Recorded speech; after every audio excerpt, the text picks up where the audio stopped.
Addressing, I think it's good. Whoever is Okay. This one. And I said which leg? Where? Where of? this side. please mute yourself. Under the bag, this side. Let me I see. don't know what's that. They said that it was a blister and Yeah, it was broken. Now yourself, it's big please. like that. I don't know. I just saw that. But And always said, you know, there's the same leg, this side. iPhone And she was saying that yourself. Okay, I've been able to mute her. Hello again. Apologies about what is going on, but we will get on top of it, and this is going to be a great show. So now, in terms of what happened yesterday, so yesterday was the first day of the Business and Personal Growth Summit. If you are here and you don't know me already, my name is Beatrice Yakubu. I am an internet marketer, and I do social media, digital marketing, and also business coaching. Recently launched a book called Win the Money Game with Your Child, because my mission is for us as parents not only to make money, but also to help our children understand the concept of money making, so that we live a better life. In whatever we do, we are able to have the time that we are supposed to have with them and enjoy life together. So yes, that's me in a nutshell. And while I'm doing that, I'm trying to see how I can pin myself to be in the center, which is also a bit of a challenge, but hopefully I get to do it in the meantime. Yesterday was the first day, or we are doing a row. Yesterday was day one of the Business and Personal Growth Summit. We had a Pastor Florence, who is the talk show host. She runs the show. Practical Talk with Florence is her show, and then she is somebody who has also interviewed a lot of people, and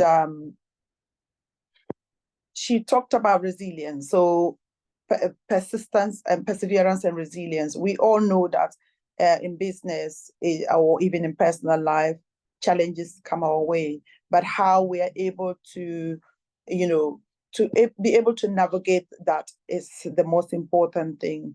And that is what she talked about, using her own challenges, her personal life stories, as well as what resilience has been able to give her in terms of she persisting even after the loss of her husband, persisting in pushing on to as a single mother, going through education, and eventually being able to be here, doing what she's doing now.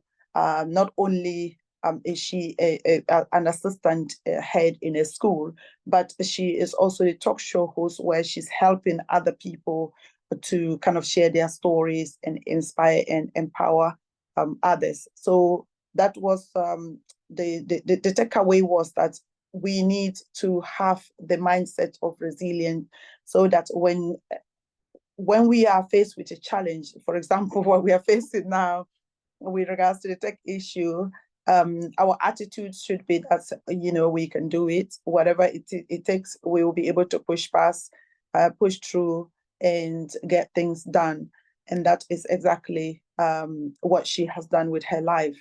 Then Blessing Yakubu spoke about social media. So how to become, to use Instagram, for example, predominantly to be able to grow your business. So she shared examples of how in her life, what she was able to do with regards to her own, building her own at Beauty with Blessing account, and also moving from there to have the opportunity to work with business owners, and eventually that led her to her recent career or her career path now, where she is studying marketing, business and marketing in university.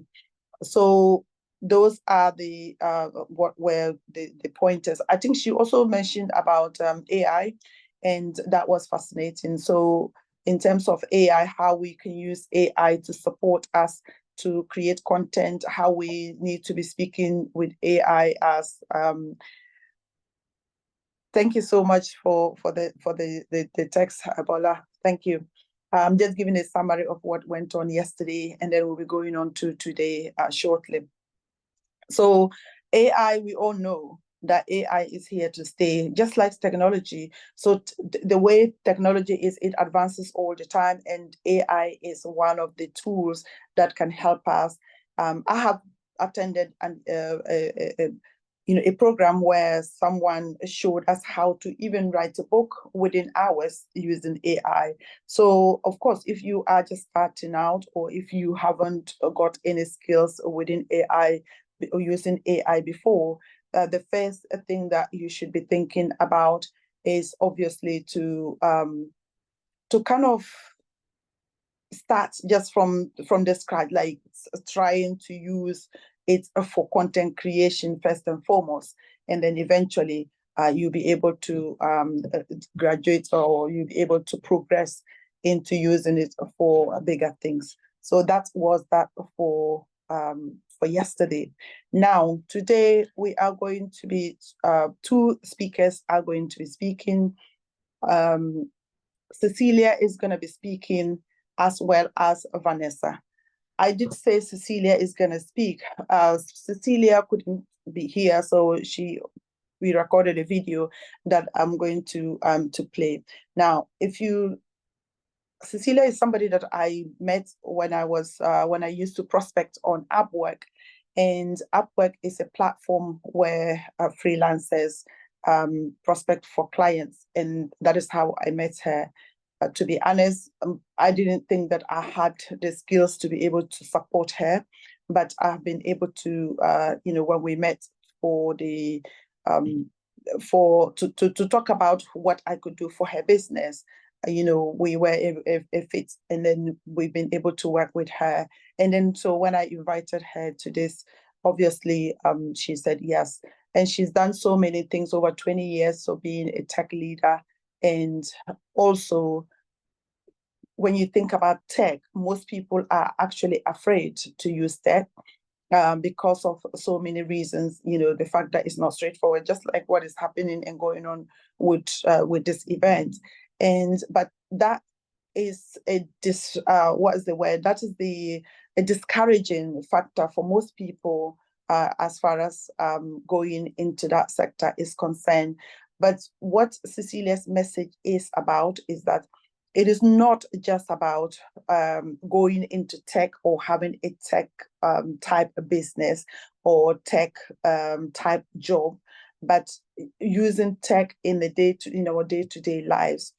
Because right now, for example, you can't even do banking if you don't have a bit of knowledge in technology. You certainly will struggle in business if you don't have a bit of knowledge in technology. And she just wants us to, in her words, to avoid the tech intimidation. That's the word she's coined for herself, with the thing about it, to reduce the fear of being in technology and just embrace it. And her word is that she didn't really study tech, but she has been able to be in tech over the last 20 years. So what I'm going to do is that, because I'm now using a phone to do this event, I'm trying to see how I can bring up the video to play for Cecilia. If not, if I just see if Vanessa is on, she could do the talking. She could do the first. She could be the first presenter while I try to sort that out. So I'll find out if Vanessa is on at the moment. Vanessa, are you on? Are you the one logged in as Kasim? Is Vanessa on? Vanessa, are you on, please? Okay. So Vanessa is not on. Okay. Blessing, are you able to speak for just 10 minutes while I sort the video out? I know I've called you on the spot. I'm really sorry. Blessing, are you able to speak? Hello, Blessing? No. So none of us was expecting this. So just bear with me as I try to see how I can share the screen. Share screen. Broadcast. No, I haven't used the phone to do this before, so it's really not working out. Okay, so what I will do is that I will try to go to log into that device and see if it will play without the echoing. Sarah, when you were using the, when you were listening to the music, did you hear any echoing at all? Because perhaps that will work now that it's just a case of us listening to her on that video. I think Sarah has gotten busy as well herself. Okay, so let's see. Give me a second. But before then, while I'm trying to sort out how to get Cecilia to come back on, or Cecilia information to us, I want to, because this was supposed to be tomorrow's talk, but I will just mention it, give you a synopsis while we are trying to sort things out with regards to the tech. So tomorrow, I'm going to be talking about financial freedom and why that is important for us. One of the main reasons, if you have been following me for some time now, you realize that with the book I wrote, it was an intentional message that I wanted to put across. Because when it comes to financial freedom, most of us from the diaspora, for example, we have been here with, I want to believe, with one main aim, to be able to become, for our lives to get better than we would have been in Africa or wherever, whichever part of the world that we are coming from. Can you hear me, please? It looks. Hello? Can anybody hear me? Just type yes in the chat if you can hear me, please. Because I don't want to be talking to myself. That has happened before. Can you hear me? Can you hear me? Just type yes in the chat if you can hear me, please. Or just one, or just yes, anything. yes. Okay, good. Thank you. So what I was trying to talk about was the area of financial freedom. So this is going to be tomorrow's talk. So if you are here, by God's grace, we'll sort the tech out and then talk about this in real time tomorrow. But just as synopsis regarding tomorrow is that we are going to be talking about financial freedom. And I was saying that for most of us who are in the diaspora, our main challenge is, or the main reason some of us came here, was because we wanted to become financially independent. For me, that was there was no reason for me to come to this country. I didn't come to this country, for example, for any other thing other than to become better or financially better than the situation I had, because I had a job. And most of us would have had a job in Africa before coming here.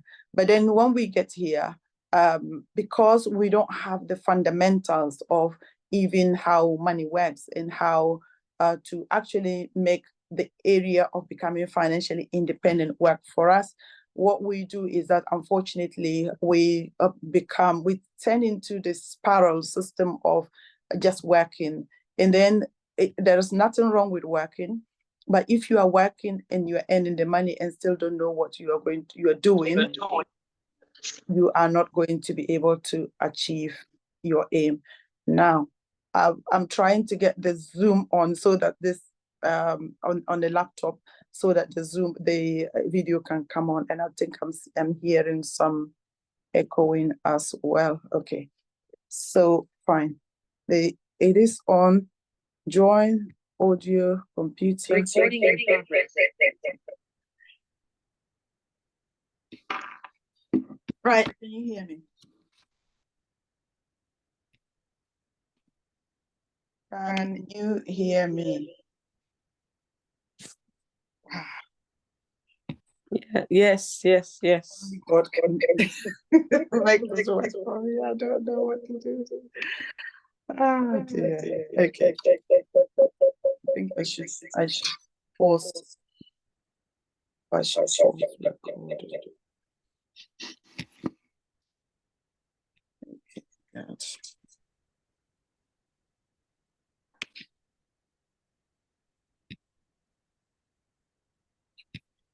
Because it's still echoing this.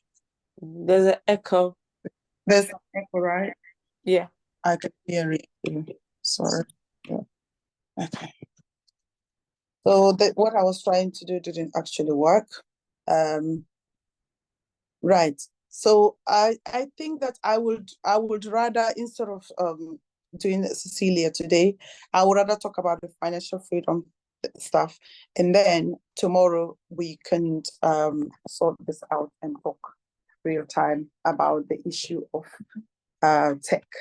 Vanessa is going to talk about some tech stuff anyway, so that will work out. So with regards to and in that case, just give me a second to get my notes so that I can really do justice to this topic.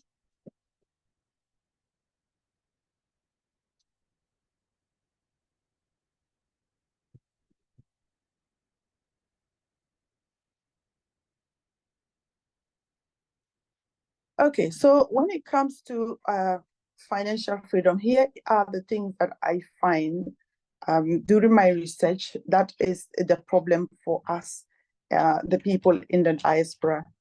I think there are 4 or 5 of them, which I will, once I get the notes, I'll be able to tell you. But one of them is how we make money in the first instance is that we try to make money by going to work. There's no problem with that, going to work to make money. But when we make money only by going to work, because we are not following the other rules of money, we don't get anywhere. Number one is that with regards to money, for example, if you are a believer, you know that we know about the story of in the Garden of Eden. There were 4 sources of income, or streams for people, for the people of Adam and Eve. But if you look at us, most of us, we have just one source of income. And if you have one source of income, one of my mentors was actually doing this in real time, where he had a phone out and he was scrolling on like somebody's bank statement, and you can actually do this in real time, where you look at if you take your, maybe this has never crossed your mind, but it's important that you think about this carefully, as far as if you are somebody who is thinking about becoming financially independent. That is take your bank account, or your bank account mainly, and look at it and see where else does money come in. You can see that he was just scrolling on the phone, and you could see that everywhere was red. That is the outgoings, and then just one green, which is your incoming cash. And that is what most of us have in as far as money is concerned. That's not a problem if it was a lot coming in. But the challenge is that we don't have a lot coming in. And so now that I have the notes, I'll go through the structure of it. The reason why we want to be financially independent, number one, is the fact that, or the challenges for us not being financially independent is the fact that our salary is not enough. And that is the reason, the point I was trying to make, i.e. in the fact that we have just one stream of income. And because you have one stream of income, the money doesn't stretch enough to be able to cover our living expenses, never mind leave some for the future. If that is your situation, obviously you need to rethink the whole system of how you want to be able to build your wealth. Otherwise, you are always going to be in circles. Most of us are, but it is with this talk, my aim is to open our minds up about this area, because without first of all becoming aware of where we are, Don't forget Mama and Chloe. actually take the next step to do the right thing that will benefit us. So the salary is not enough. And here is the story I have for you. When I say the salary is not enough, for many people that I talk to, or many people that I know, the salary is not enough. And the reason being that it is not that salaries in the UK is not enough, or whichever part of the diaspora you are, is not enough. It is because the jobs that we do doesn't pay us enough. And I think it's Jim Rowe who says that one of his mentors when he was complaining about the fact that things cost too much, and then the mentor said, "Oh, they don't pay enough," and his mentor asked him, do they pay everybody in your company the same, or is it just you? And so the irony of the story was that it is just him that owned, just him and other people who were paid, or who were complaining that the money was not enough. But obviously people earned enough money to be able to meet their needs. So for most of us, we are either in the health sector, we are in care, we are cleaning, or whatever job that we are doing. Every job is important, but if it is not giving you enough money to be able to live on, obviously you need to rethink the structure, or what you need to do to be able to generate the income that would sustain you and eventually get you to your financial freedom number. I also want to say that the challenges for us, or why we need to be financially independent, is because some of us, our work is not even enough. And what do I mean by that? It's not the number of hours that we're working that is not making it enough, but it is the it is the amount of money that is, or the unfulfillment of the work that we do that makes it not enough. So for instance, I have nursing background. I love to nurse people. Even from when I was a child, nursing was what I wanted to do. Like those days there were no videos, so I won't have any video about that. But if there were videos and then they played my childhood video, you will see that every play that we engaged in as young people, I would always play the nurse. I was always the one who likes to see the sick people, nurse them into health, give them medicine. And for those of you from Africa, I don't know how that tree is called. It's neem tree, it is called. And it used to have seeds, hard seeds like that. Those were my medicine. I'll put in a pot and then I'll be giving to people. So I love nursing from when I was a child. And when I worked as a nurse in Africa, I absolutely loved nursing. Even though people used to say that, you go to work and some nurses don't look after people who are sick. In Africa, I was that person who would do anything for my patients. And sometimes I'll go back to the hospital because we lived close to the hospital. Sometimes even when I finish work and I go home, or when I'm on off day, I'll go back to see how some of my patients are doing. So I really love to nurse. In the UK, I love to nurse people. I love the fact, especially looking after the elderly people. They just give me a lot of joy. I remember one time I was in this ward where the total age of the patients were close to 1,000 years. It was ridiculous because the life expectancy here is higher. You can often get that. So looking after these old people and talking with them and hearing their stories just gives me joy. But in as much as I love to do that, I'm also thinking about myself and my family. And when I grow older, how is life going to be? that is the crux of the matter. So you might be enjoying your job right now, you might love your job, but of course you have to think about the fact that, okay, I love doing this, but and how is it fulfilling for me? For most people that I speak with in here in the UK, for example, most of us also have the desire to go to Africa and do, and do certain things that would make us even more fulfilled. So, for example, donating to charity is one of the things that many people would want to do, or setting up a charity, for example, is also another thing that many people want to do. And just being able to assist a lot of people that we know need our assistance. But we don't have that capacity because we are in these jobs here that we're working, we are actually putting in a lot of effort day in, day out, and it's not fulfilling us because not only is the money not enough, but also the job doesn't build us into the purpose for which we actually want to live our lives. And for me, that is something that we need to really think critically about and just sit down and think about it. If this is the case, where am I going? When I speak to many people in whatever circumstance, it feels like it's the same pattern over and over again. And it feels like we are kind of stuck in one way or the other.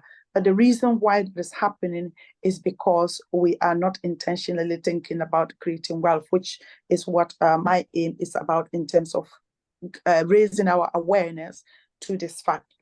The last reason for why we actually are not getting wealthy is because, or we want to actually create wealth, is because we need time with our family, our children, and our loved ones.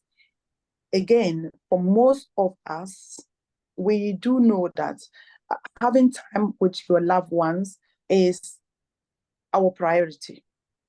But one of the preachers I was listening to was saying that if you say you love God and you look at your bank account, and you see you look at your expenses and you see that most of your money is not even going towards things about building the kingdom, then you should think about it again, because obviously you have to put your money where your mouth is. And I'm using this analogy to say that if we say that we want to be with our families, then we need to think about a way that we can actually generate the money that we desire and deserve to be able to release us our time so that we can do the family, we can have time with the family that we talk about. So, for example, for people who have young children, now, if you have young children in this country, I know that it is very difficult to actually look after young children and go to work and do all that. But it is being intentional that will make us free as far as this is concerned. If you have young children and you leave them to a childminder, number one, it's very expensive. Number two, I know one lady who was paying about £700 a month for her 2 children to go into a childminder while she went to work. Obviously, that's not going to work out as far as, building yourself and even the children is concerned. So you are missing time with your child, and yet you are not even having the money. Guess what? The other thing that we do, because as far as time is concerned, is because going back to point one, which is the salary is not enough, what we do is that we kind of go, we are spending more time at work so that we can make the money, we can make more money. And for those of us in the health sector, if you are in the health sector, let me see your hand, just give me a wave if you work in the health sector, because, or just a sign on the, a wave or something, love sign, heart sign, whatever sign, or a one in the chat for that matter, if you are in the health sector. Okay, I can't see anybody. Nobody in the health sector? Yes. Okay. I know Bola is in the health sector, and I think Sarah used to be in the health sector as well. I don't know if you're still. So those of us in the health sector, what happens is that you go to work to do your extra hours so that you can make more money. But for most people that I know, you then end up getting a bill that would say that you underpaid your tax, and for that reason, you have to pay back. And if you think about it, your reason for going to work or to do extra work was what? To be able to make money for your family. And then the taxman wants some of the money back. Sometimes not even small money. Somebody was talking to me the other time. She said she had a bill for 5,000 because she underpaid tax. Now, as somebody who is on a payroll, you do not know how this tax system works.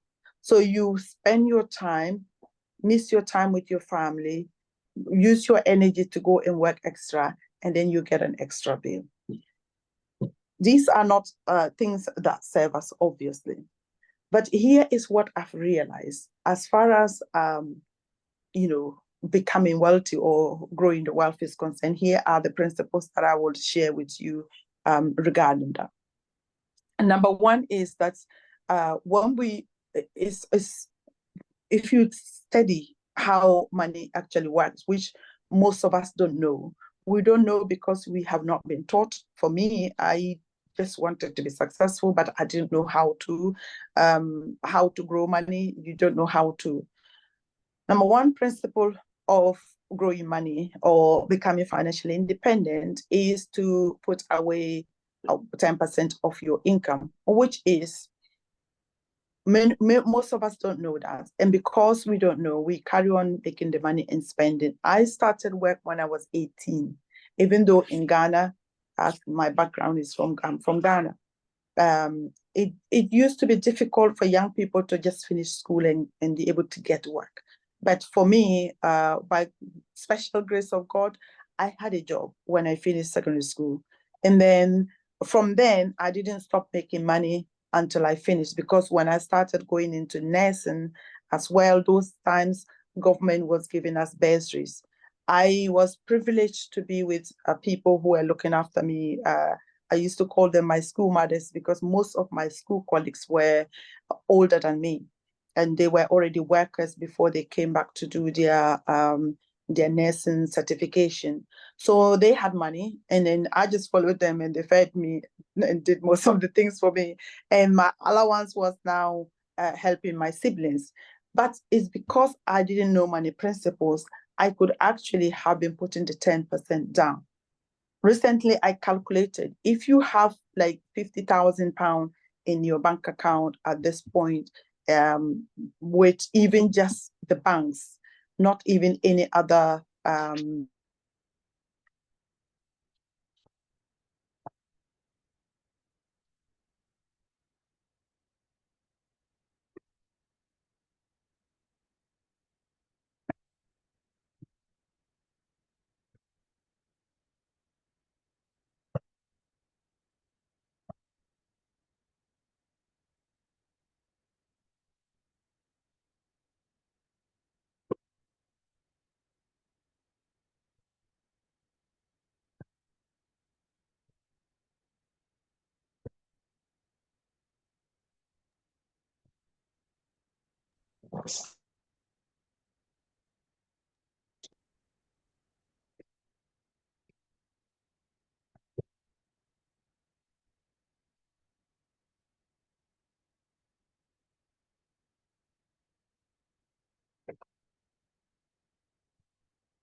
You're muted. Oh.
Hello? Can you hear me? Can anybody hear me? Yeah, we Yes, can hear you. we can Yeah. hear you now, but not Okay, yes, before the now. phone froze and to God be the glory. That's all I can say. Oh dear. Hello, hello, hello. Let me see. So I have logged onto here. Is it echoing at all or is it okay? No echo. Great. It's okay. Okay, that's wonderful. I wonder why my picture is the screen sharing. I can't see me, but okay, let's see. Yeah, so the point I was trying to make so far is with regards to, let me get the notes so that I can follow the structure and it all. Wait a minute. Beatrice Yakubu has started screen sharing, remove spotlights. Okay, and I'll pin myself to the middle. Jane has raised her hand. Jane, do you have a question? Jane, No, any? you had said people who were healthcare should raise their hands. So that's why. Oh, okay. Thank Mm, you. Thanks yeah. for raising your hand. Now I'm trying to put this to pin myself to the screen so that we don't have the dark screen on there. Pin. Wow. Okay, side by side. Speaker. I wonder why this Vijayaku has started screen sharing. This will stop other screen sharing. Yeah, continue. No, I really don't want to screen share, to be honest, because at this point, I have done with the sharing. I wanted to share Cecilia's story, but Cecilia's information. But now I'm having this challenge of not. No. Okay. Wow. Really haven't had this before. It's just like Zoom is, I don't know. I need to go to Zoom school because now initially it was tech, now it's Zoom. Okay. Even with the pin. Yes, there we go. That's all I wanted to do. Sorry. Okay. So so the point I was trying to make is that they let me get the notes because then I don't want to be talking without a structure. Just give me a second. Yeah, so I was on this point of us managing the money. So in terms of money management, the principles are that we need to be able to save our 10%.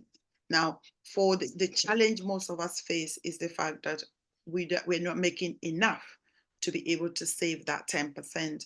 And that is where we are going in circles. But there is hope because once you have an awareness in life, I think the main thing is that be aware of what is going on. Be aware with the intention that I want to be financially independent and what are the steps that I need to take.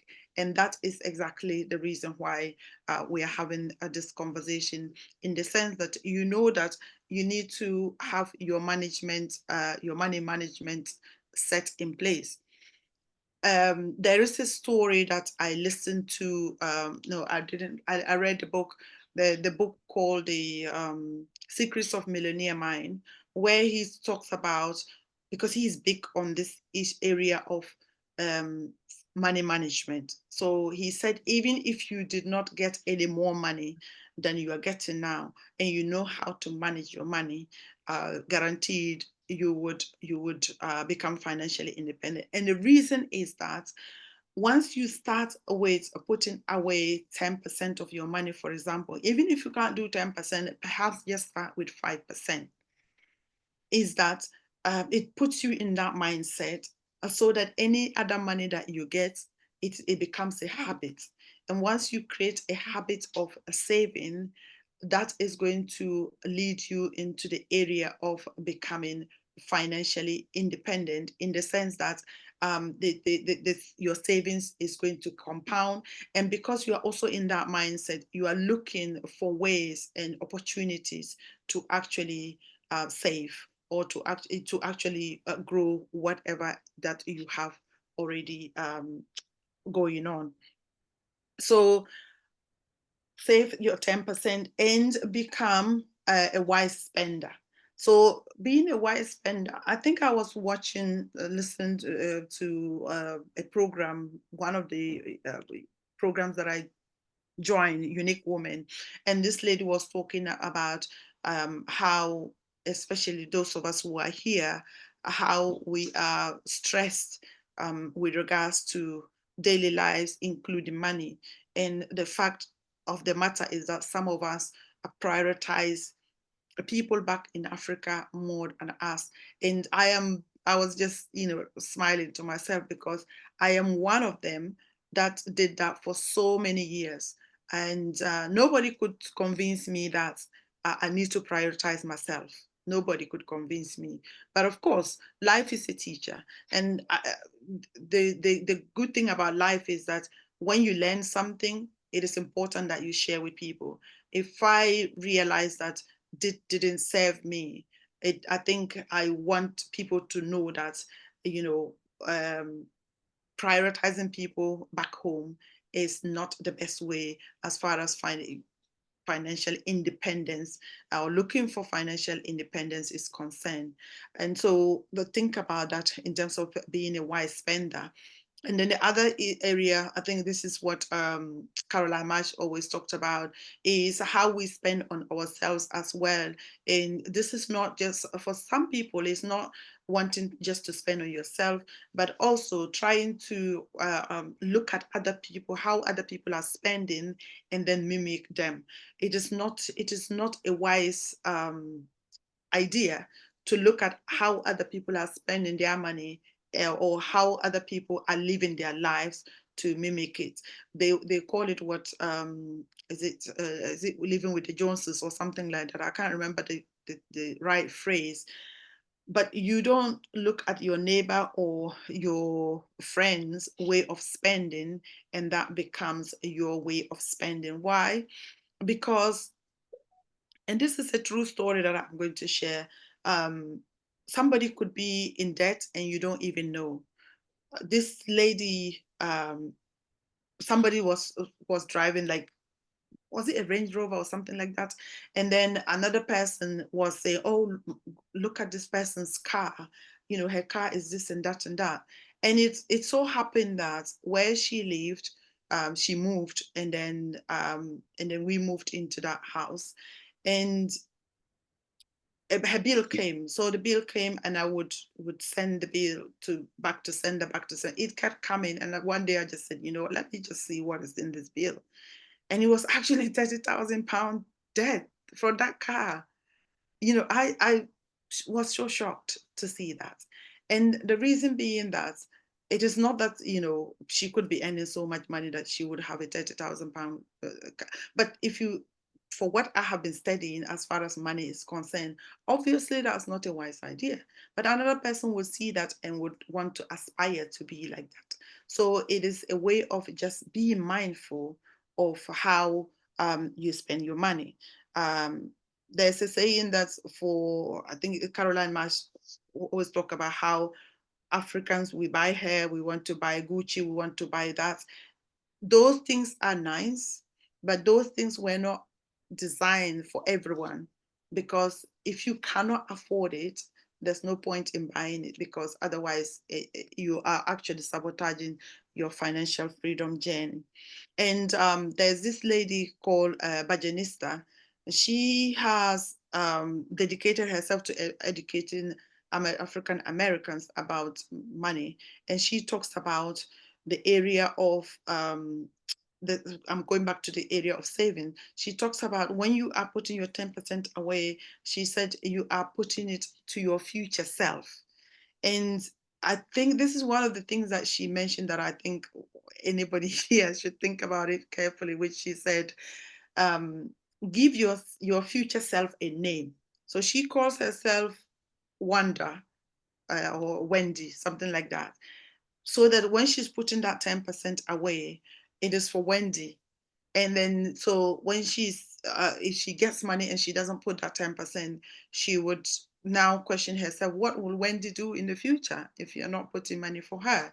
Because believe it or not, in Africa, we used to say that when you have children, you have insurance, because that's what happens. You have children and then they grow up and then they're working and then they help you out. So we were not thinking, most people in Africa are not necessarily thinking about pension, but it is a different system in the Western world where you work, you need to have something so that when you are at that age that you cannot work, money should be coming in. And to think about it in terms of here in the West, many people that are here would also say that, once they go on pension, then they go to Africa and the money will stretch further. But I would say that build your own wealth, and then you can have the choice or the option in the future to stay wherever you want to stay. Because even if you go back home and that pension money is not enough, you are likely going to struggle. So that's that with regards to these points that I wanted to share. There is more to share, but we will talk about that tomorrow when we meet again. So tomorrow I'm going to talk about.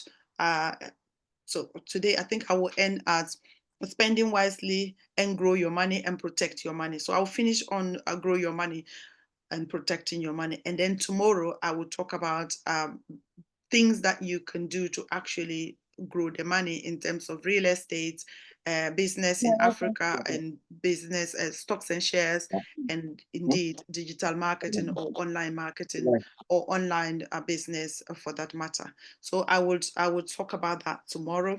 And the issue is just that I want us to be enlightened about these things and think broader, because if we came here to make our lives better, I believe it's imperative that we have to make that happen. So now the other point under following financial principles is growing your money. And in terms of growing the money, obviously when you save your 10%, you are not just going to leave it to be sitting under your pillow. You are going to put it somewhere, either in the bank. And if you put it in the bank, these days, I was shocked to see, I even shared it with Vanessa, and not knowing she's already seen it long time, it was interesting. I'm like, wow, she's well brought up as far as that is concerned. 6% of interest with a savings account. If you put the money in the bank account and you don't touch it up to a year, you get 6%. You are paid 6% for that. That's really for years ago. That wasn't the case, but now the banks are doing well as far as interest is concerned. So being able to invest that, you can put it in stocks and shares, and of course we'll talk about the rest of it tomorrow with regards to other investments. Then protecting the money. So if you are growing the money, you also need to protect the money. And the number one thing that's from my research is insurance. Because the reason is that once you're building your financial freedom structure, you don't know what tomorrow brings, and you don't want to be caught off guard if anything should happen to you. And for us from Africa, I think one of the things that really is our main challenge is believing in insurance. Because if you don't believe in insurance, then of course, if anything happens to you, then you are going to actually struggle, and your children will struggle. So that is one of the things that we need to pay attention to. So tomorrow we'll talk about real estate. I have experience about these things in terms of real estate, and business in Africa. We will talk about those things. And indeed, I think the last thing that I want to, or the main thing that I want us to take away from this conference is the area of us being able to have an extra source of income, which is doing whatever it is that we can do, either starting an online business or marketing someone else's business, or doing an affiliate even on Amazon to be able to generate extra source of income. Yesterday, Vanessa was posting some things on her what's that? Vinted, on her Vinted side, and then the following day, she came out and said she sold 4 items. Now, to put something online and then be able to sell without actually doing any marketing, I feel that that is a great thing that we can all think about doing. And tomorrow I will expand on that as well. So thank you so much for listening. Any question before I call on Vanessa to do her part on yes, I've seen new people. Pastor Maureen, Carol, welcome. I have seen Maureen. I don't know which of the Maureen's. I have many of them. Faleke is here. Elizabeth Akilolo is here. Bola is here. You're all welcome. iPhone 4, I wish you would put your name so that I can address you properly, but at least you know who you are. And Grace is here as well. Awesome, awesome. Thank you so much for joining us. Jane, thank you. And Sarah, thank you for being here all along. Thank you, Blessing. I still can't see Vanessa. I did see her earlier, but I can't see her again. Vanessa, are you here? Is Vanessa here? Is Vanessa here? Okay. I'm just going to put some music on and then find where Vanessa is. She's somewhere in the house. I think she did fall off at some point. I don't know why. Okay. So I think if Vanessa is not here, I will try and get us to listen to what Cecilia had to say with regards to tech and her concept of who should be in tech and why it is important that we are that we take tech seriously. Okay, so it's making its mind up. It's not coming on as I thought it would. Any questions so far? It'll be nice to know. Okay, internet not working. Wow. I've never had this before where everything is just, nothing is just happening for me. The Lord is my strength. Any questions so far? Did that make sense at all with what you've heard? Any comments? Let me know. Let me know in the comments. Just to say very well done. It's not the first time that I'm coming to your program, and always very inspiring and challenging us to, make good use of our time and not just slave on endlessly. Making us to think and rethink so that we know exactly what we're doing. So thank you for an inspiring time. Despite the challenges, we got the point. Thank you so much. Thank you. Yeah. Thank you, Pastor Maureen. Really grateful. Any other contributor?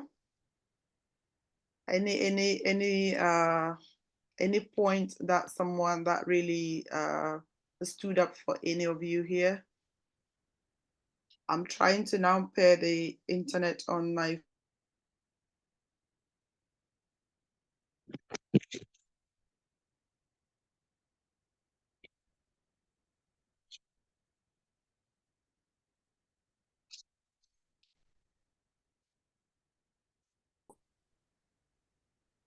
sorry. Right. Okay. So now, I wish Vanessa has joined us.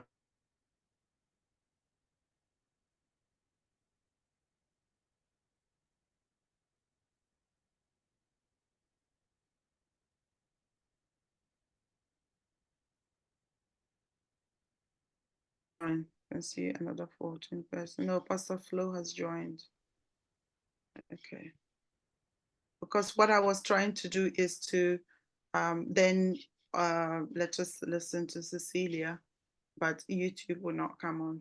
So, okay. So give me a second to find out where Vanessa is. Just a second.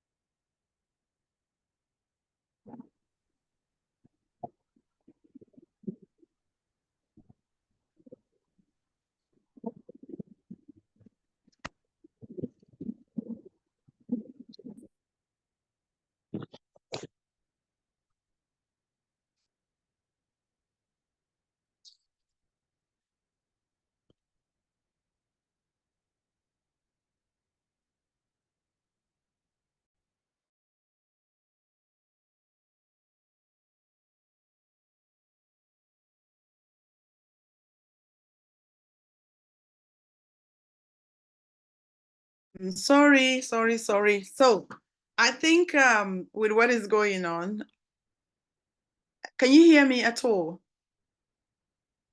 Can you hear me? Give me a thumbs up if you can hear me. I can hear you. Like, it's actually very strange. So we are online, but YouTube will not come on. I don't know what is going on with this tech today. But anyway, I'm not sure if Vanessa is going to join because she said she didn't see her name on the agenda for whatever reason.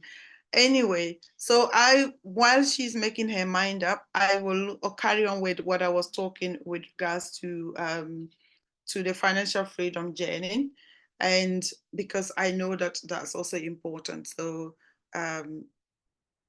so we can do what we were supposed to do today, tomorrow. So there we go. Now, in terms of the going back to the points of the financial freedom journey. So why financial, I've talked about why we need to have financial freedom, and that is set. That is because our salaries are not enough. Our work is not perhaps not giving us the fulfillment, and we need time as well to be with our families. And then the roots or the way to become financially independent is to, number one, follow the money principles, which is making money. And most of us, our making money is just the job. And if we have the job, that is a good thing, as Lisa Nichols will say, because then your job is now your investment, or your enabler to become financially independent. But if it's not giving you enough to actually put away, then that's a problem. And then we also need to spend wisely, and then grow the money, i.e., put it save it, and then put it where it can generate interest, and then protect the money, i.e., being in this place of putting the money in. I mean, having insurance to protect us. So now I will go on to the other ways of actually making money is real estate. In terms of real estate, okay, Vanessa has joined. Vanessa, do you want to put your camera on, please? And I'll bring you on. So once I see your camera, I'll know you are ready. Thank you for coming.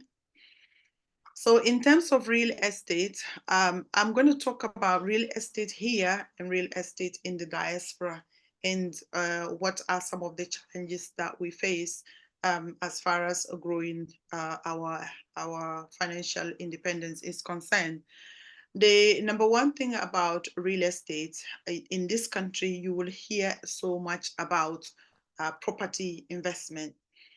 It is a route that people become financially independent in. The first person that I saw that to become financially independent through real estate was Caroline Marsh. When I saw her on the program, if you heard my story, when I saw her on the program, A Secret Millionaire. But the challenge for real estate is that people will tell you that you don't need to put money down and you don't even need to have a credit and you don't even need this until you start. Okay, so Vanessa says her Wi-Fi is really bad. Yeah, I can see that with myself here. So sorry about that. So I will just talk about the money issue today, and then God willing, tomorrow we would things will be better, and then we will talk about Cecilia, and then Vanessa, the tech ladies. So back to my point, real estate. The challenge with real estate is that you still need money. If you listen to Caroline's story, Caroline talks about the fact that she had to pay over 25,000 to get someone to actually sit her down and mentor her. That is not money that most of us have. And for that reason, it becomes, a challenge that we just kind of even brush it off as something that's unattainable. Also, if you think about real estate, you have to go out there and check the property. I was listening to Robert Kiyosaki, who is the, one of the, he does the Rich Dad Poor Dad company, and most of their thing is on real estate.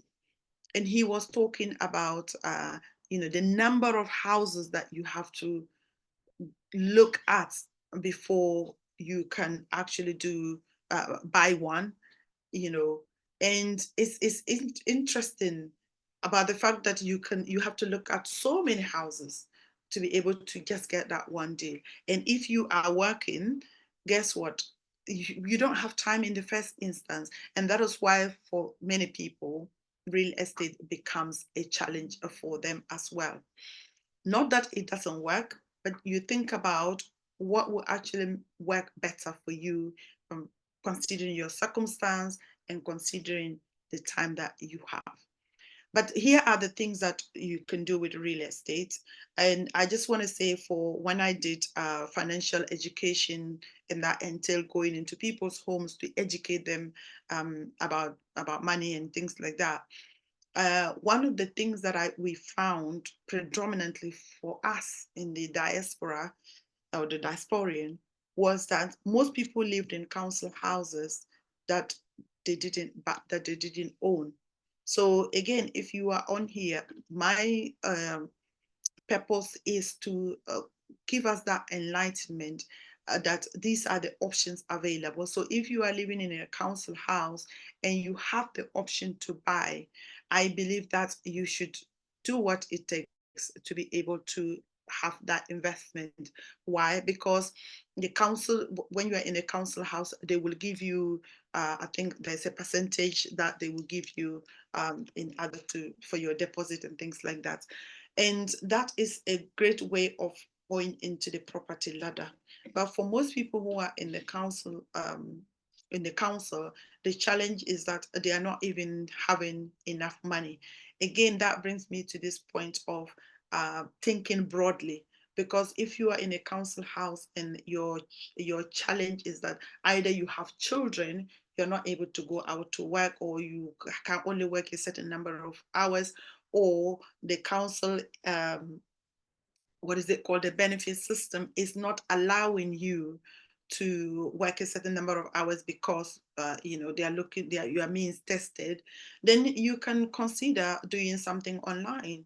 You can consider selling online. And like I mentioned, it doesn't, you don't have to sell anything big online or make it like your main thing, but just using the time that you would have used to watch TikTok videos or to watch Nollywood movies, to research on how you can take pictures of clothes, for example, and then put them on Vinted or put them on eBay, and then that would be an extra income for you. And so gradually once you have that extra income, obviously, and following the principles that we talked about earlier, you are moving yourself gradually towards becoming financially independent. So in a nutshell, if you are living in a council house, consider buying the house, because if you have the opportunity to, then you can get onto the property ladder. Then in terms of real estate, again, the other thing that I see people do is the Airbnb style accommodation, where you can rent a place and then furnish it for people to come in. I did say rent a place because most of us are not on the property ladder. So even if you are on a property ladder, you have your own house, it is quite challenging for people to have two houses at the same time. So, but the aspect or the area of renting to use it as a Airbnb is also something that you could think about. Obviously, that would entail you now marketing the place so that people who are visiting your town or your city or your locality can take advantage of lodging in that premises. But with that, I know of 2 ladies who do that. But what you have to think about is how to maintain it, number one, and number two is how to market it so that it becomes attractive to people. And coming back to the point of digital media, you can use social media as well to market such accommodation. Also, within the property investment business, people also do use rented property to do supported living. That's an entirely different thing, i.e. for those things you need a lot of what is the word? You need CQC approval for those things. But the easiest way is doing the service accommodation. And for those of us, I think those of us who are living in London, it can be challenging because rent is so high. But if you are living in outskirts of London, you can possibly do that as well. So that is that with regards to real estate. Now, I want to talk about real estate in Africa. For most of us, our aim is to become financially independent, or to have a home at home where we come from. And when I was growing up, some of my family members were already in America and in the UK. And we used to say that, oh, they don't even have a house in Africa. They don't even have a house. And when they come home, where will they live? So I think that's the reason for most of us being here and wanting a house, because it is an unspoken rule that when you are away, you want to have a home at home, so that when you go home, you can have a comfortable place to live in. But here is the thing. The challenge for most of us is that when you buy the house, my recommendation from the things that I have done previously was to send money for somebody to help us to get the house built. The challenge with that is that the budget becomes unlimited budget, because then they're telling you things and then there's no clarity with how much you are actually spending. And if you put your financial thinking cap on, whatever you're doing, you need to make sure that it is you are budgeting for it. So if you are thinking of having a home at home, I would say that these days the grace is that in most of African countries, we have property developers who are selling, properly developed places. Now, family and friends would say that those houses, and this is what I've been hearing from my research, is that those houses are small, those houses are this and that and that. But if you think about it, from you being in the diaspora, the easiest way is for you to actually do things formally, so that you are not putting the money in perpetual place. That's number one.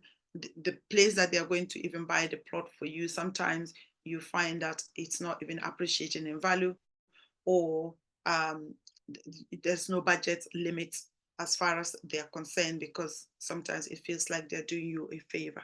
So that is one of the things that I would encourage as far as your financial freedom journey is concerned, if that is the case you want to. Also, I remember when I was listening to Caroline Marsh and another lady do a talk about property some time back. The challenge that most of us face is that even if we build a house in our hometown, we are not there to live in it. We have to get somebody to live in it. And then we have to kind of take care of them to live in the house that we don't even live in. So if you are buying property, why don't you buy in a place where, if it's in a development area, obviously you are going to rent it, so that when you, so that it's generating income. Because my main point is, we want to become financially independent. If you tie your money somewhere where it's not yielding any profit or any dividends, obviously that's not a smart money move. So think about that as far as real estate is concerned. I hear about land banking in Africa as well, where you can buy land and then sell later. For me, it depends on where you come from, because I see that has been a challenge for most people from the Africa, like from Ghana, for example. There are places that you buy land, they sell it to 5 other people, and because you are not at home, you end up losing. So if you want to do land banking, you need to have your information right. I think some of the property developers as well actually do that in terms of helping people to achieve land. Has that been useful so far? Let me hear you, because it looks like it's been a while now. Does anybody have any other thing to share with regards to property in Africa? Anything, your experience about property in Africa? Please let us hear it. Or anything that you've heard, or what you would do if you were buying, because my aim is for us, to educate each other and to make sure that we are working towards our financial freedom. Any question, any suggestion about property in Africa? Okay, that yes, Grace put there was meant to say that she can hear me. Okay, anyone? No? Right.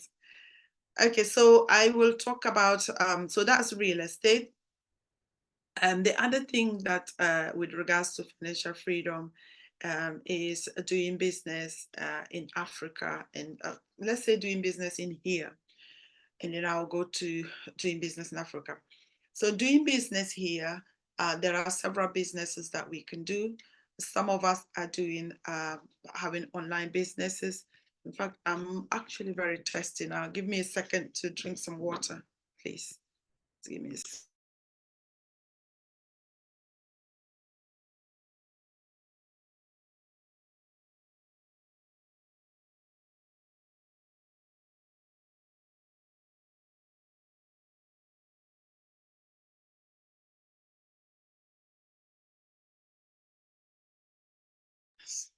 Sorry about that. Yeah, so doing business in Africa, I used to follow one lady. Her business is called African Business Jump Starters. So my aim here is just to enlighten us, so that if you are considering doing certain things, you know that these are the options available for you. So she trains people to who wants to do business. She trains people in the diaspora who wants to do business in Africa. And why is that? you might say that, oh, Africa is my hometown or my country. Why can I not go and do business? Well, we can do business in Africa because it's our countries, our various countries. But the challenge with doing business in Africa is that if you are not there, again, it's same as the land, you have this issue of people not doing the things that they said they will do, help you to do. So you get stuck there. Here is the thing that this lady actually helped people to do. She trains them and she travels with them to Africa. She gets the business opportunities and she travels with the cohort of people. So for example, if you have maybe £10,000 to invest, within the training, you will find things or opportunities that are opening up somewhere in Africa so that you can invest in. And then once you get trained, she travels with a cohort of people to Africa, and then pair them with companies or people who are already in business, who have on ground, who knows what they are doing. Now, for most of us, and I'm saying that from my own example and the examples of people that I have seen or talked to, is that we have the money and then people say, oh, come and invest in XYZ because it's trending. And then naively, we trust them and we give out the money. And then that is where our finances tank. In the first place, there's not enough money here anyway. And then if you invest your money in that way, guess what? You don't get it back. So if you want to do business in Africa, I would recommend find somebody who is here helping people back in Africa. There's another lady, she's a young woman actually, in the UK. So this first one that I mentioned, she is based in America, but she also works in Europe. And this other one is a young lady. She is based in London, actually, helping people. Two of them, actually, the lady for Ghana, for example, a lady called Denta, she's a nurse. She's a pediatric nurse, but she decided that she was going to help diasporians to be able to invest and do businesses in Africa.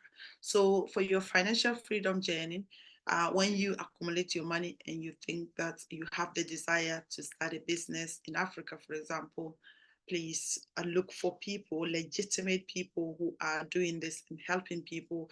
Get all your, read all their reviews, talk to people that they have worked with. Just make sure that you are dotting your I's and crossing your T's in that, because we don't want to be losing money. On doing business in the UK, there are so many businesses out there. And as I talked about, my aim is to help us, even if it is not that that's going to be your thing, your main thing, but it can be a side hustle. Pastor Flo spoke yesterday. This lady, she is well vested with different things that brings her, passive income. When you start business, for example, as I mentioned earlier, selling on eBay is one of the things that you can do. My daughter's Blessing, I think Blessing was in secondary school when she decided that upper secondary school, she wanted an iPhone, and she and her dad collaborated. They sold a lot of things on eBay, the things that were not using at home, and was able to raise the money to get her the iPhone. So that, I feel that it's getting your child to become resourceful in the sense that they would find a way of getting the money to do the things that they want to do. But also, as I mentioned with regards to Vanessa Vinted account, Vinted is a place, so gone are the days where wearing second-hand clothes used to be shunned upon. Actually, the modern day young people have made it, modernized it in a way, because Vinted is about helping the planet, i.e. being sustainable. So selling your clothes on Vinted is one of the things that you can use to generate money. And I can tell you how to find the things to buy. You can literally buy things from charity shop and sell them on Vinted. It is that cool. If you have a car, I don't think you need a car actually. There is what they call car boot sales in the UK, where at various places in the country, people gather to sell their old stuff. You can go there, even if it's just once in a month. Go through, find things that you feel that people would, just do your research first, people would like, and then buy them. And then yes, that can be a way of selling. Amazon is a place that we can sell to, and Amazon gives us what is the word? You can do an affiliate selling on Amazon, and that means that you sign up to Amazon as an affiliate, and then when you sell things to your friends and family through your Amazon link, they give you a percentage. For example, I think most of us buy from Amazon. So if even if it's just groceries, for instance, that people buy their groceries, I think groceries, which I think is Morrison and Ocado, who sells through Amazon. There might be other shops that sells through Amazon, but everyday things, for example, if you have links and then you give to your friends and family, and people buy through that, you are going to be getting, passive income. Again, yesterday we had authors on the platform, and Pastor Flo is here today. She is an author. Grace is an author. Writing a book is a way of a passive income for you. Most of us have stories. In fact, before I wrote my book, I used to tell my sister, stepsister, to write her own story, because it's been when she shares the story with me, we didn't grow up together. She was taken to Accra to live with her uncle, and we grew up in the village. So when we met, when she came home, when she was in secondary school, we had this different, like, worlds apart. And we didn't like her. She didn't understand why we didn't like her. And then so when we finally got to meet in the UK, and then she's sharing her story of her struggles, of how desperately she wanted to be the part of the family. I could just see that as a movie. And I kept telling her to write the story, because that's a fascinating story that, can get somebody reading and enjoying the story about, human dynamics. So we all have stories, that's in a nutshell, that we can write about. And then that will be on Amazon and being a passive income for us. I know that it is easier said than done, obviously, but of course, it's just becoming intentional about what it is that you want to do, as far as growing your network is concerned.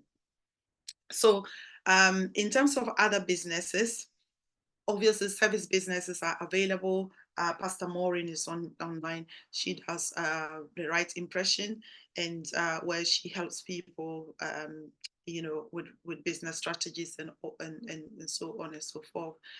Pastor Flo also does a service by hosting events, and then Grace does a therapy. So those are service businesses that we can do. But what I would want to encourage us here is that even as you are doing a business, the most important thing is to be able to actually get people to know about the business. And I feel that is the main challenge for most of us, in the sense that we don't know how to do that. And so, and if you don't know how to sell, it becomes a big challenge for you in terms of actually growing. But everything is learnable.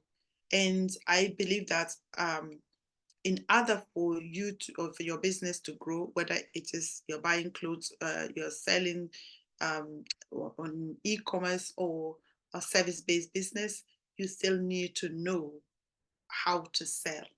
And that is something that I have been promoting all along. And then the promotion or the selling aspect would be, even if it's just using social media to get yourself out there and get people to know who you are and what you do.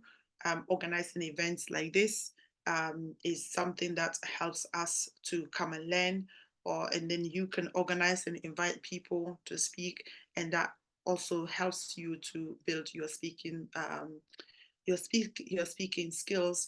Those are various things that we can do to promote ourselves.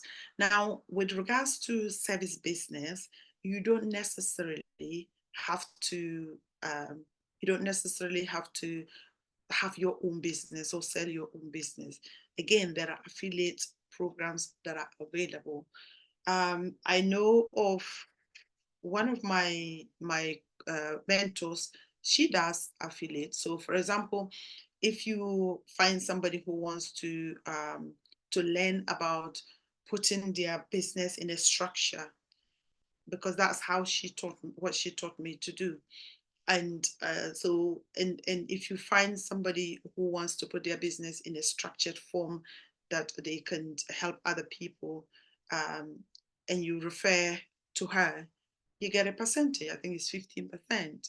And her coaching, is very good. So once you believe in what she does or how she can help that person, and you refer, you get 15%. And that is also a passive income. So you don't necessarily have to set up your own business to do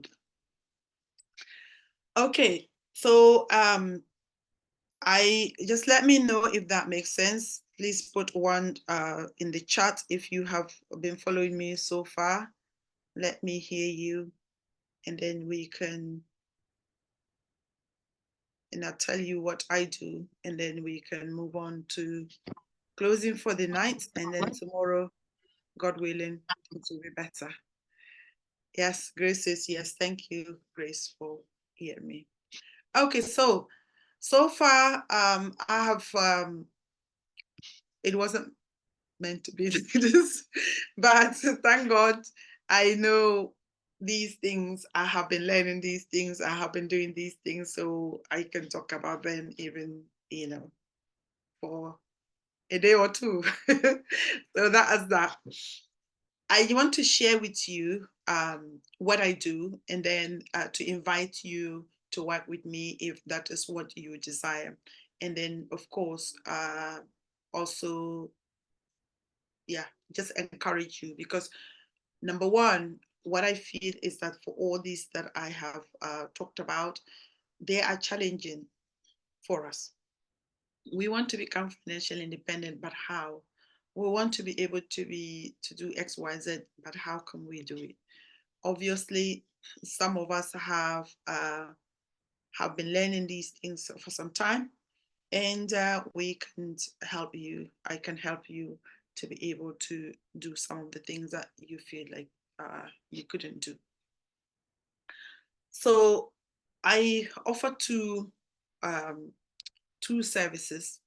Service one is social media marketing. So if you are in business and you want to promote yourself on social media, you don't know what to do, that can be a big challenge for you in terms of getting your word out there. So that is called Done For You service. So we can help you to be able to market your business on social media. We can help you to set up certain things like email marketing. So some people, when you in business, they say that you're having a list and the money is in the list. Because, for example, when you find people on social media and you need to get them into a form of contact with you via email, so that you can be able to email them when you choose to, in terms of educating them and also sending your promotions. So getting that set up can be a challenge for business owners, and then we help you do that. Videos. So, for example, when my girls were doing their programs, they were able to learn how to edit videos. They were able to create animated videos. These are what some people will want to create for their websites, for example. Yes, we'll be able to help you. Even for YouTube, I have worked with people who didn't have a clue how to start a YouTube channel, and they didn't know where to go, how to start it, and everything. So these are the digital media aspects that I could help you with. Then we also have our coaching side of things, which is the Simply Family Business model. So I just walk you through the the 6 steps. So, and then we can move on from there. So the word simply, the word simply is what we use. So S is search. So in terms of business, when you want to start a business, you want to have we want to search for information about what you want to do, why you want to do it, who is already doing it, how are they doing it, and how can you which people do you want to actually serve. So these are things that you need to research about. What keywords are people typing online about the business that you want to promote or you want to get into? You want to find all those information. Who is already serving these people? So for example, if you are a therapist, who are the leading therapists in the land, in the UK, for example, and how are they showing up in serving people? Because I think it's Tony Robbins who says that success leaves clues. When you see how some people are doing things, you can learn from them and then shorten your learning curve as far as growing your business is concerned. So that's the search. The I is identify. You want to identify which platform to actually be on in terms of growing the business. Would you want to have a website? What type of social media platforms would you use? What type of third-party platforms would you use? So let me start from a website. A website is necessary, but it's not mandatory.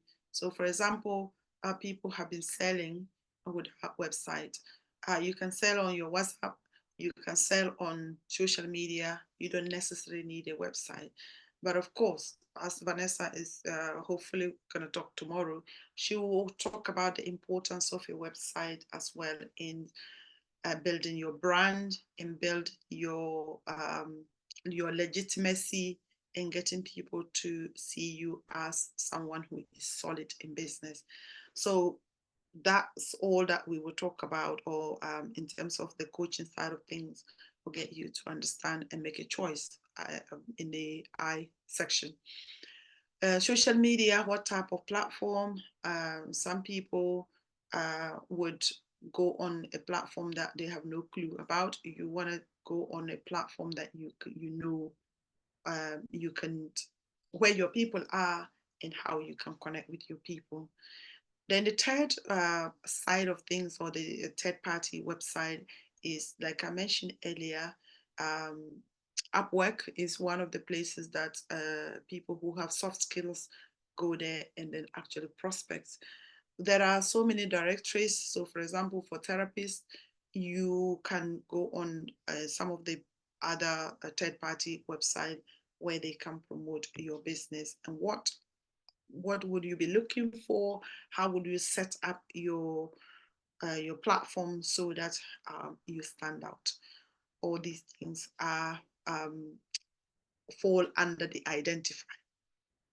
Then M is mastery. We want to master the business process. So your mission, your vision, your business goals, your business plan, all these things are important and then I categorize them under mastery.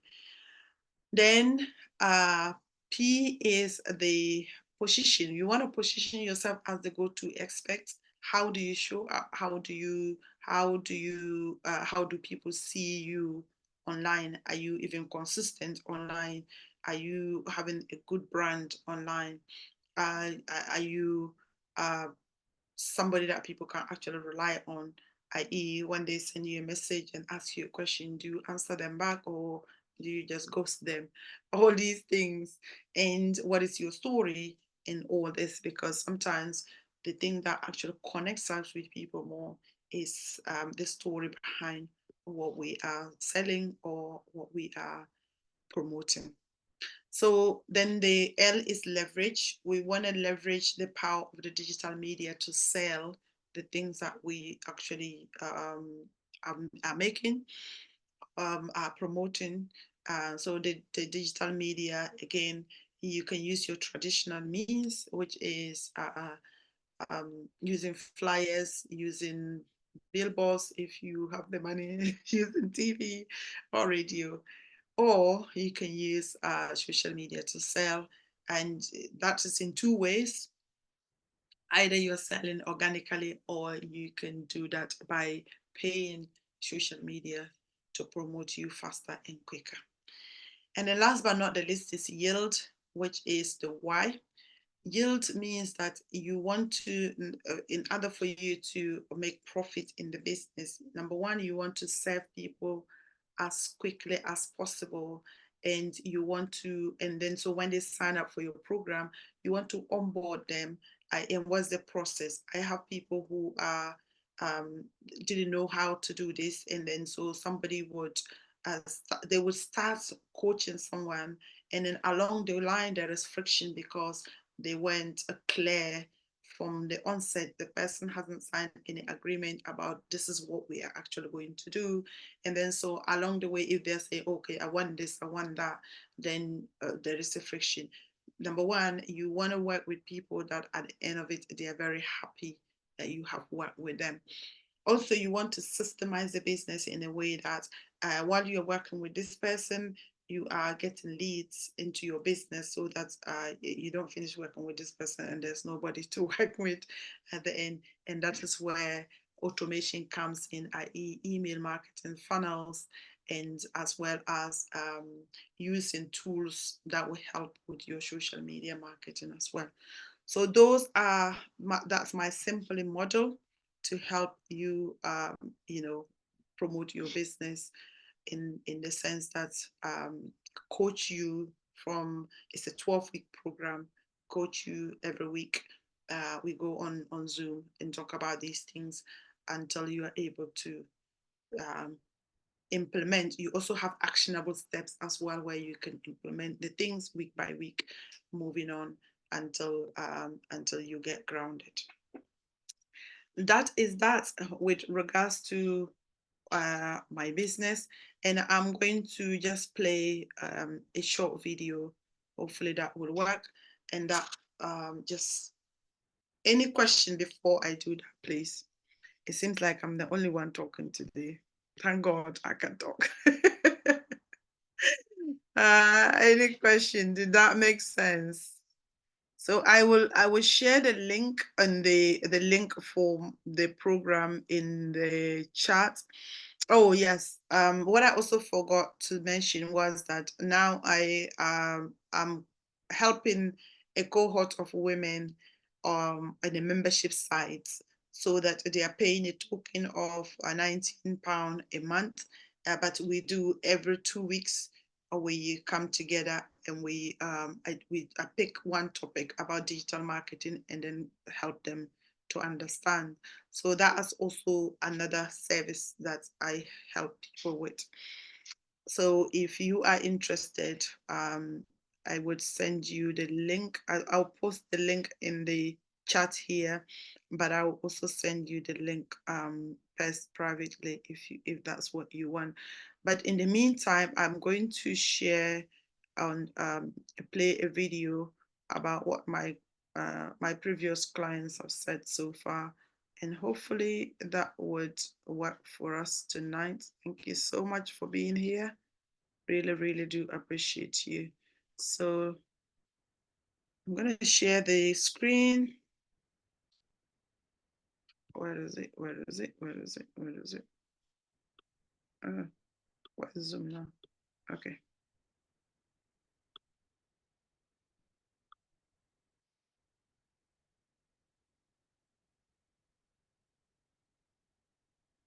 one, I'm just so grateful. I feel so blessed. Like what you've done so far has been so great. I love just the consistency. Beautiful. It's clear. It's just. Let me just see. Can you hear her at all? Just say yes or thumb up or anything that will let me know. Yes, we can hear it. Great. Thank you. Thank you. Thank you. Let's go. Yeah.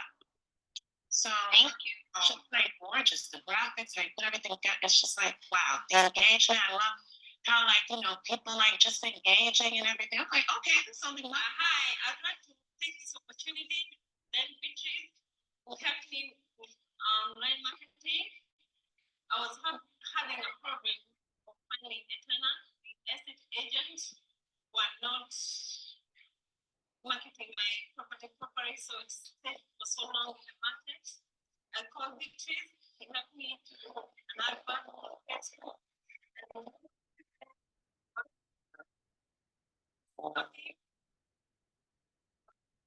Then Beatrice wanted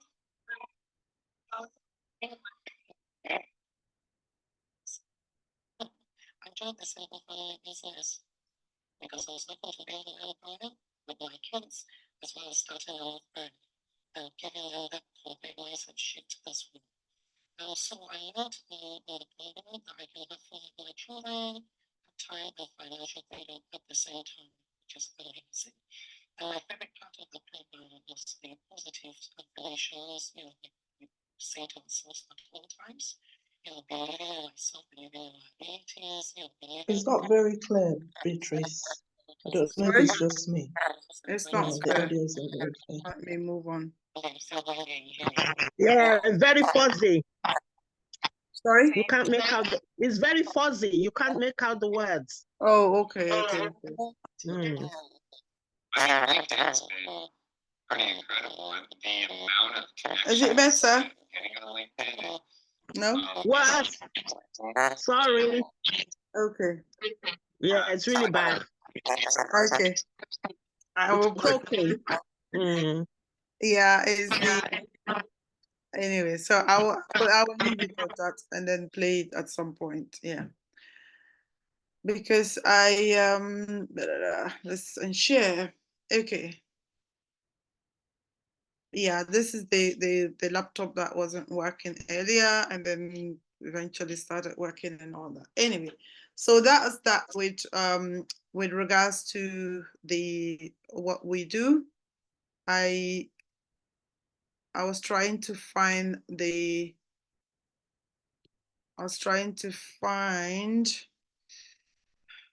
the link to just send you the link and then yeah.